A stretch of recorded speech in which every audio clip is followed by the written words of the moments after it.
Hello, welcome back to my channel. Today, another homebrew race. We're going to go with the Grimlock.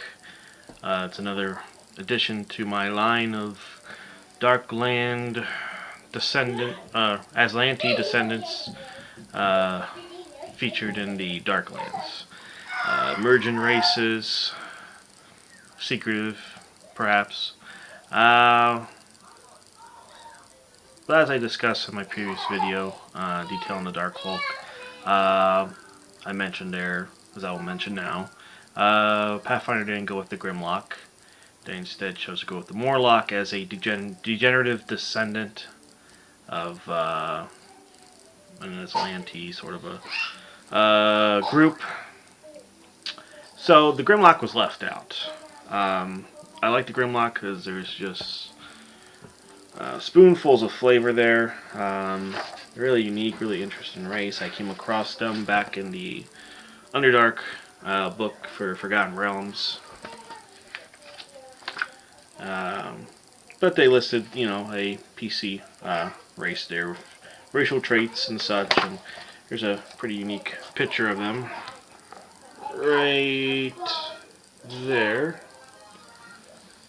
With the axe, they're known for battle axes.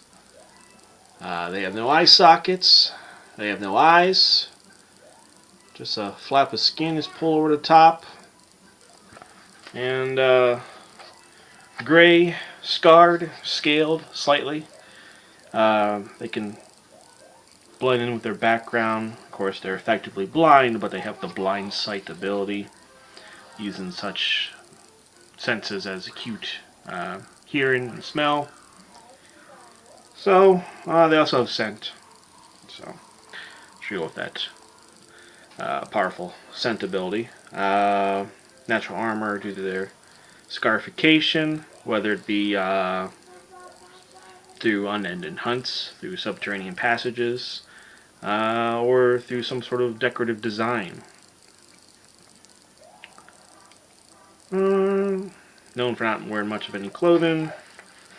So, here goes some of your natural armor bonus right there, I guess. What else can I really say about this? Just a subterranean race. Really, really interesting. And I believe you could have a lot of unique role-playing immersion there. Some great story. Just playing as that particular race. Imagine some of the great insight you can gain as a player, experiencing some of those disabilities and advantages as well due to that sort of instinctual perceiving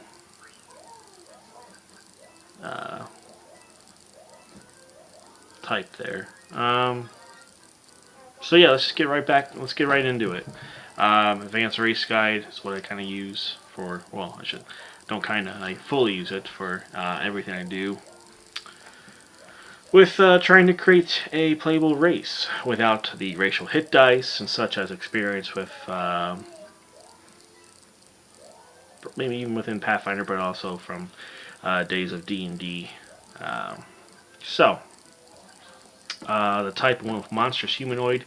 Normally, when you pick that, it's a cost of 3 points, but it also comes with Darkvision at no cost. Well, they don't have Darkvision.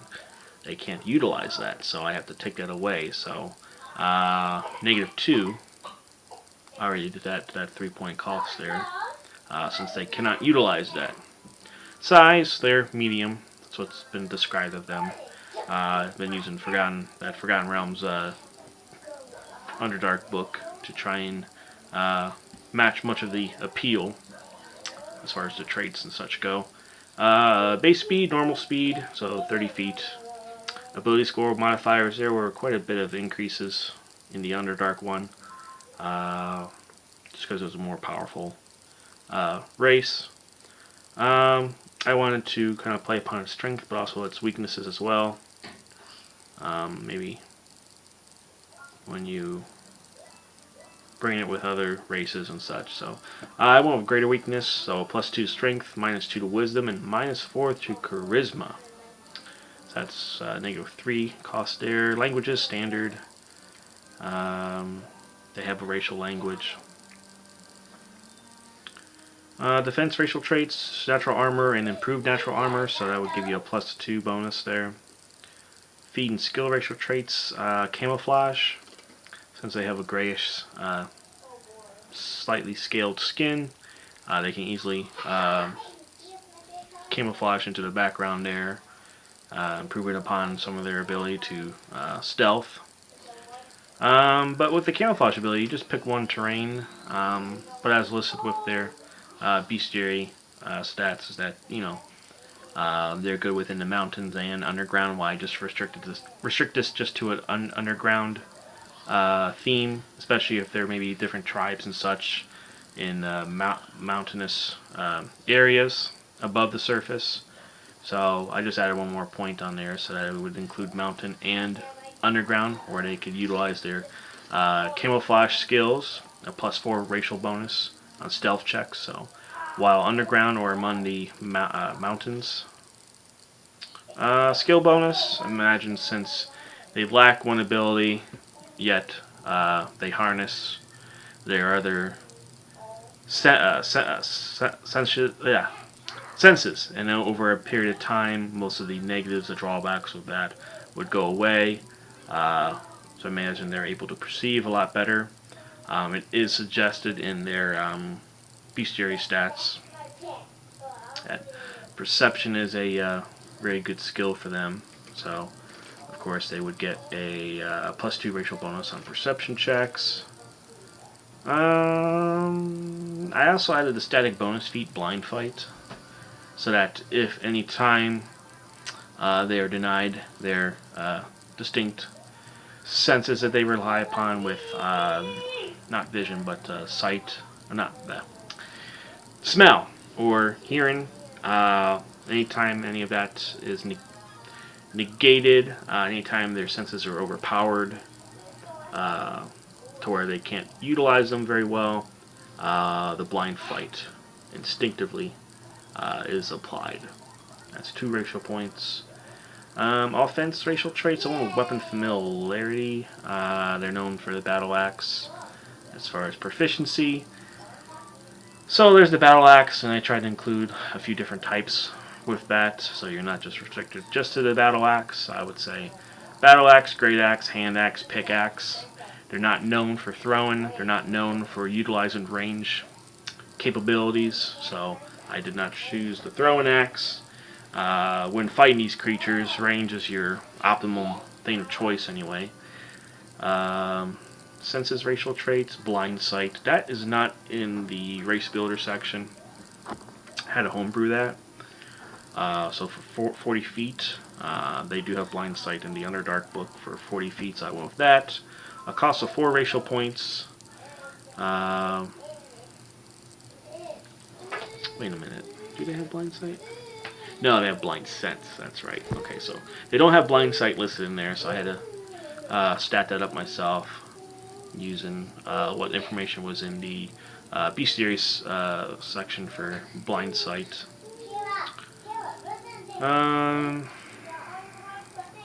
Not able to read. Not able to rely on vision. But their use of sense of smell and hearing. So there's some information on Blindsight, which I'll post in the description of the video. Let's see here, where else we got. Darkvision, I took 2 points off since I can't utilize that, even though they're a Monstrous Humanoid. Scent, it's part of their senses there, they can use that fully. 4 racial points there. Blind, I had to homebrew that because it wasn't listed in their weakness racial traits. Reading blind, even interpreted for like a for an affliction that you would get as a player. They said if you're blind for a certain length of time, you can overcome some of the penalties of that. So that's what I applied. They don't really list what improves over time, so I made a determination with that, so I'll have that listed. Some of this is quite lengthy, so I won't go through all of that there. But yeah, that's all I got.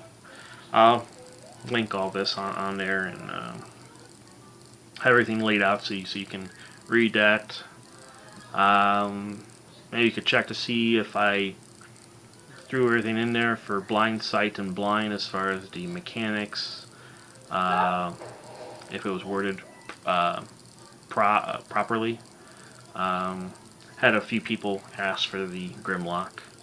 I'm not going to get through the ecology and all that stuff. I just take it for what's listed in the books. Despite the one person I had that got really irate with me that I don't list the ecology of creatures, but if the material's already there in the bestiaries and I use Pathfinder, I utilize all of it. Why, I don't see about making something parallel to that when it's just going to be most of the same stuff anyway.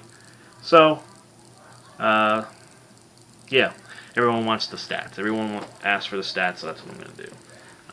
You can pretty much make the distinction and determination of what kind of ecology you want them to have. So, that's all I got. Next in the videos, for the degenerate descendants of the Aslanti races, I'm going to go with the Morlock next. That should be interesting. Some unique things there. But this one was quite an extensive homebrew interpretation for this race. Total of 13 racial points. I like where the racial points are at. It's not too blown up. It's not too crazy.